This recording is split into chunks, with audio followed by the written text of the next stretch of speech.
வணக்கம் நண்பர்களே. Sathya sparkle channel உங்களை மீண்டும் வரவேற்கிறேன்.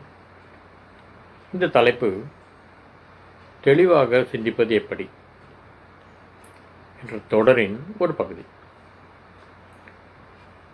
இந்த காணொளியில் நாம் பார்க்க இருப்பது என்னவென்றால், உறுதிப்படுத்துதல் சார்பு, அதாவது கன்ஃபர்மேஷன் பயஸ் என்றால் என்ன, அதை நாம் தவிர்ப்பது எப்படி என்ற பகுதியின் சில குறிப்புகளை பார்ப்போம். முதலாவதாக, உறுதிப்படுத்துதல் சார்பு என்றால் என்ன, அதாவது கன்ஃபர்மேஷன் பயஸ் என்றால் என்ன. நமக்கு நிறைய நம்பிக்கைகள் இருக்கும். உதாரணமாக, கடவுள் சார்ந்த நம்பிக்கை, மதம் சார்ந்த நம்பிக்கை, சமுதாயம், ரிலேஷன்ஷிப், தொழில் சம்பந்தப்பட்ட விஷயங்கள், தனிப்பட்ட நம்பிக்கைகள், இப்படி பல நம்பிக்கைகள் நமக்கு இருக்கும். இந்த நம்பிக்கைகள் பல வருடங்களாக நம்மிடம் இருக்கும்பொழுது நாம் அதை மேல்படுத்த, அதாவது சீர்படுத்த முயல்வதில்லை. ஏனென்றால் அவை நம் ஆழ்மனதில் பொதுவாக பதிந்து விடுகிறது. இதனால் இந்த நம்பிக்கைகளுக்கு எதிராக சில கருத்துக்களையோ, சிலர் சொல்லும் விஷயங்களையோ, அல்லது நாம் பார்க்கும் விஷயங்களையோ, அல்லது நாம் எதிர்கொள்ளும் சில சம்பவங்களோ எதுவாக இருந்தாலும் நம் மனது அவற்றை புறக்கணித்து விட்டு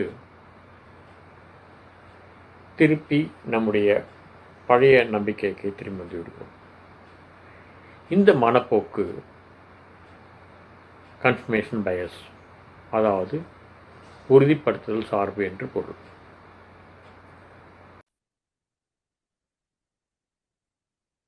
இந்த பெண்மணி எடையை குறைக்க வேண்டும் என்ற காரணத்தினால் ஒரு டயட் பிளான், அதாவது ஒரு குறிப்பிட்ட உணவு முறையை பின்பற்றுவதற்காக தயார் செய்து கொண்டிருக்கும் போது, ஒவ்வொரு வார இறுதியிலும் அவர் தன்னுடைய எடையை தெரிந்து கொள்வதற்காக முயல்கிறார். இந்த எடை தொடர்ச்சியாக குறைந்து கொண்டு வரும்போது அவர் திருப்தி பெற்றுக் கொள்கிறார். ஆனால் சற்றே ஏறும்பொழுது அவருடைய மனவலை என்னவென்றால், இது ஒரு சாதாரண விஷயம்தான், ஏற்ற இறக்கம் எடையில் என்பது ஒரு சாதாரண விஷயம்தான் என்று அதை தவிர்த்துவிட்டு பழைய டயட் பிளானையே தொடர்ந்து செய்து கொண்டிருக்கிறார். இது ஒரு கன்ஃபர்மேஷன் பயஸ். அதாவது ஏற்கனவே கொண்டுள்ள நம்பிக்கை, அவங்க நம்பிக்கை என்ன, நான் பயன்படுத்தி வரும் தொடர்ந்து பயன்படுத்தி வரும் இந்த டயட் பிளான் சரியாக செயல்பட்டு வருகிறது என்ற ஒரு நம்பிக்கை. அதனால் எடை குறையும் போது அவர் மகிழ்ச்சி அடைகிறார். ஆனால் அதே நேரத்தில் சற்றே ஏறும்போது, தொடர்ச்சியாக ஏறும்போது, அந்த நம்பிக்கை மாறான கருத்து பற்றி தெரிந்து கொள்ளும்போது அவர் அதை தவிர்க்கிறார். இது ஒரு கன்ஃபர்மேஷன் பயஸ். இந்த ஸ்கிரீனில் நீங்கள் பார்ப்பது என்னவென்றால், பொதுவாக அலுவலகங்களில் ஒரு ப்ராஜெக்ட் லான்ச் பண்ணும்போது அவர்கள் என்ன நினைக்கிறார்கள், எந்த ஒரு வெற்றியானாலும், சிறிய வெற்றியானாலும் அதை தொடர்ந்து செலிப்ரேட் செய்ய வேண்டும் என்ற ஒரு எண்ணத்தில் இருக்கும்போது இது ஒரு நல்ல விஷயம்தான். எந்த ஒரு வெற்றியையும் நாம் கொண்டாடுவது நல்ல விஷயம். அதே நேரத்தில் நம்முடைய எண்ணங்கள் கொண்டாடுவதிலேயே இருக்குமானால் நாம் எதிர்கொள்ளவிருக்கும் சவால்களை நாம் கவனிக்க தவறிவிடுகிறோம். இதுவும் ஒரு கன்ஃபர்மேஷன் பயஸ் என்பதுதான். ஒரு பைசைக்கிள், அதாவது 1817 வருடம் கண்டுபிடிக்கப்பட்டது.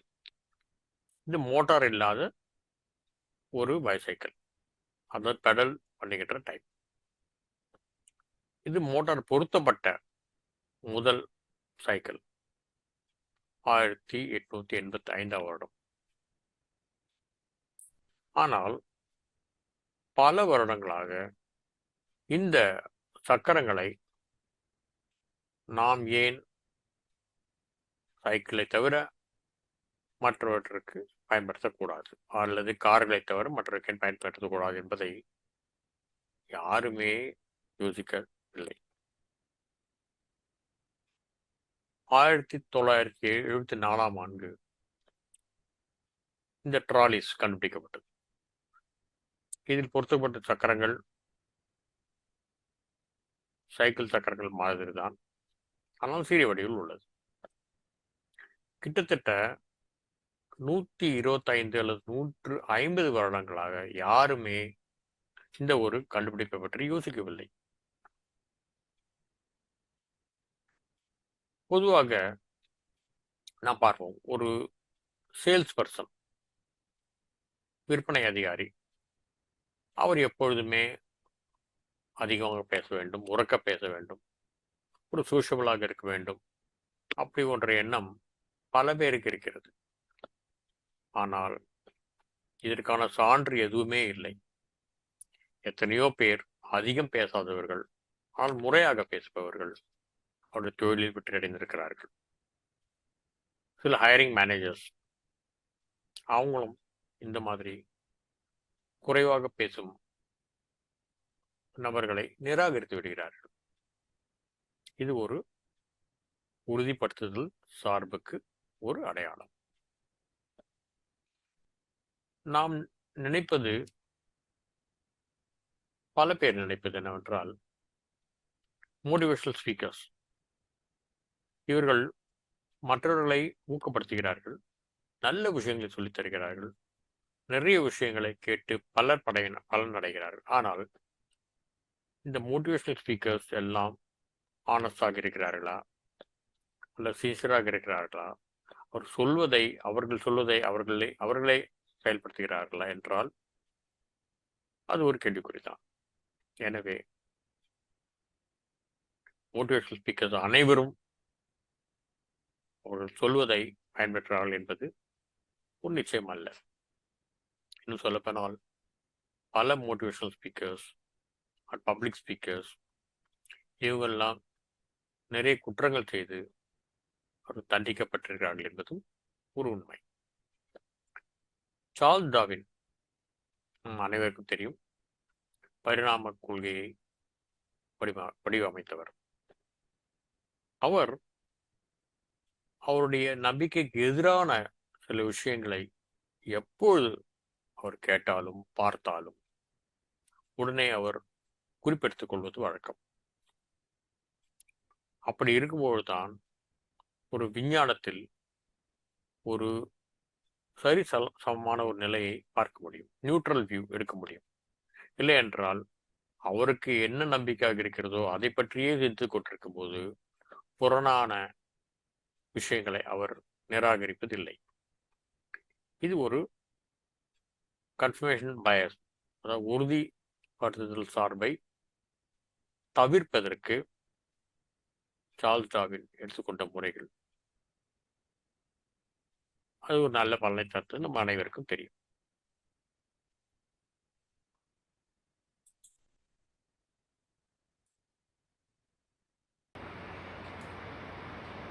இந்த உதாரணங்களை நம்ம தெரிந்து கொள்வது என்னவென்றால், நமது நம்பிக்கை என்ன வேண்டுமானாலும் இருக்கலாம், ஆனால் நம்முடைய சிந்தனைகளும் நம்முடைய எதிர்பார்ப்புகளும் நம்முடைய நம்பிக்கை சார்ந்ததாகவே இருக்குமானால் அது ஒரு நம்முடைய வாழ்க்கைக்கு உதவாத நம்பிக்கையாக இருக்கும் பட்சத்தில் அதை நாம் வாழ்நாள் முழுவதும் பயன்படுத்த என்ன லாபம்? அதனால் எந்த நம்பிக்கையாக இருந்தாலும் அதற்கு முரண்பட்ட கருத்துக்கள் அல்லது சம்பவங்களை நாம் எதிர்கொள்ள நேரும்போது திறந்த மனத்தோடு அவற்றை தெரிந்து கொண்டு நம்முடைய நம்முடைய நம்பிக்கை, பழைய நம்பிக்கைகளுக்கு அது எந்த அளவுக்கு உபயோகமாக இருக்கிறது, அல்லது அந்த நம்பிக்கையை நாம் மாற்ற வேண்டிய அவசியம் இருக்கிறதா, அந்த அவசியத்தால் நமக்கு வாழ்க்கையில் முன்னேற்றம் ஏற்பட வழி இருக்கிறதா, இப்படி யோசிப்பதனால் நம்மால் நிறைய விஷயங்களை தெளிவாக சிந்திக்க முடியும். இல்லை என்றால் பழைய நம்பிக்கைகளை வைத்துக்கொண்டு அதை பற்றிய தகவல்களை மட்டுமே சேகரித்து கொண்டு மற்ற எதிர்மறையான விஷயங்களை புறக்கணிக்கும் போது வாழ்க்கையில் நாம் பல விஷயங்களை தவறிவிட நேரலாம். இந்த முரணான கருத்துக்களை நாம் கண்டிப்பாக ஏற்றுக்கொள்ள வேண்டும் என்ற அவசியம் இல்லை.